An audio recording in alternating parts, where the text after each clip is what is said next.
जीवनर प्रतिटी अंधकार को आलोकित करने मन को शांति एवं प्राण को शक्ति देवाई आसतु मिलित भाव दर्शन करने महाप्रभु श्री जगन्नाथ दिव्य आलती।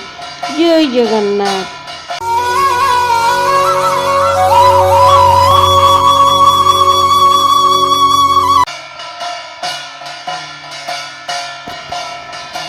जीवन में जिते बड़ संकट किंबा असुविधा आसुना कहीं जिते बड़े मन निराश हो जाए सेते बेले केवल से ही कालिया ठाकुर बड़ी आपण को आश्रय देवाई कहीं नांती।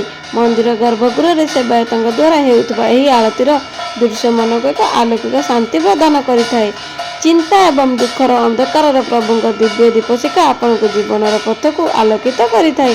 जेपरी जड़े पूजारी पूरा निष्ठा भक्तिर सह आरती करे से भरी आपण मध्य निज कर्म को निष्ठार सह करंतु। फलर चिंता महाप्रभु ऊपर छाड़ी दिंतु। महाप्रभु श्री जगन्नाथ यही दुर्लभ दर्शन आपण जीवन सुख समृद्धि एवं सकारात्मक भरी देउ। जदि वीडियोटी भल लगी थाए तेबे चैनल टी को सब्सक्राइब करबो भूलिबे नहीं। जय जगन्नाथ।